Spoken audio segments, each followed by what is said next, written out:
Hello mga kachika! Naghihintay kami ng bus ngayon papunta sa Arese Mall. Kaya naman andito kami sa may Centrale at dito dadaan ang bus papunta nga doon. Nagkayayaan lang kaya isa yun sa pinupuntahan at dinadayo kasi nga malaking mall yun. Yun nga lang outside Milan siya. Kaya abangan nyo, mamaya nandun kami sa mall na yun. Kaya nakasakay na kami sa bus. So up and down siya, medyo maingay nga lang. É vida. A gente sem água, a gente não é nada. Já hidratar, eu tenho dias que eu tenho, não tenho tempo de tomar. Doon kami bumili ng ticket sa maliit na yon na parang tindahan. Nasa Centrale kami.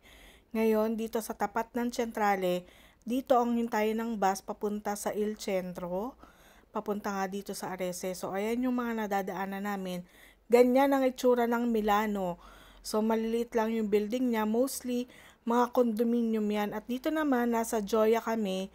Isa sa mga building dyan, yung pinagtatrabahuhan ko, dyan medyo matataas na yung building. Mga company yung mga nandyan, kaya ganyan. At eto nga, nasa highway na kami ngayon. At medyo malapit na rin kami doon sa Il Centro. At ayan na nga, nandito na kami doon sa mall na pupuntahan namin. May Primark din dito at marami ring shops. Kaya naman dinarayo rin ng mga taga Milano at ng mga taga iba pang lugar. Dito na kami sa mall. Yan, makakapag-mall din sa wakas.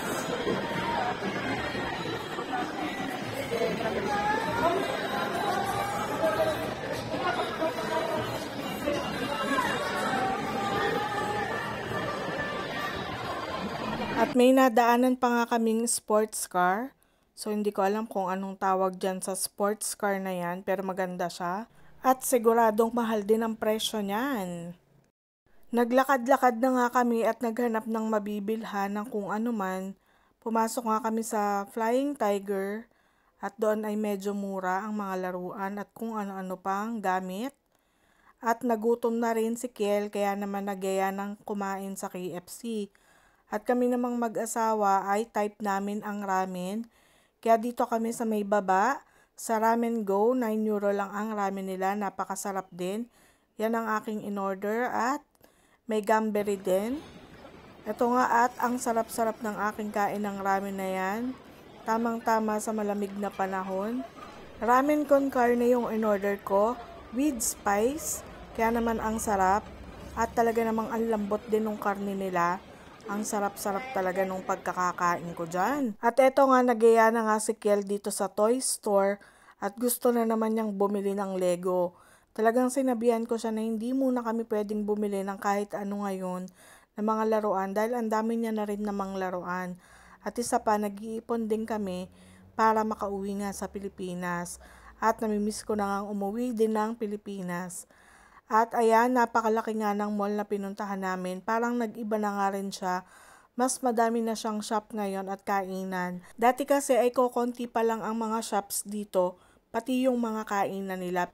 At eto nga nakita ko si Frankly. Isa ito sa mga sikat na bilihan ng mga bubble tea, shakes, Praf. Kaya naman naisipan ko ring bumili ng shake, banana and strawberry shake. At nakita nga ako netong asawa ko. Kaya inagaw na dahil inuubo daw ako. Hindi daw ako pwedeng magiinom ng ganyan dahil nga may ubo pa rin ako. Kaya ayan, inagawa na ako nung mag-ama ko. At ito naman si Kel ay naglaro muna dito. Libre lang din maglaro dito sa kanilang mini playground. So habang nagsha-shopping ang mga mami, ang mga daddy naman ay mga nandito para magbantay ng mga anak. Dumaan na rin kami dito sa grocery. At ito nga yung mga ham nila. Nandito kami ngayon sa meat section. Malaki rin yung grocery nila dito. Madami ring sale. Kaya lang, kailangan mo ng loyalty card para ma-avail mo yung mga sale nila. Kung wala ka nun, regular price yung babayaran mo. Meron din sila ditong langgunisa na parang katulad sa atin. Kaya lang nga, yung lasa ay talagang ibang-iba kasi dito walang matamis. Katamtaman lang yung lasa niya, parang salt and pepper lang. Pero masarap din naman. After naming mag-grocery ay umuwi na rin kami dahil nga may oras ang daan ng bus pauwi ng Milano. 5:15 PM yung alis ng bus dito sa Arese. Ang bili namin sa ticket sa Centrale ay 5 euro Libre si Kel kaya 10 euro lang yung ginastos namin para sa aming pamasahe.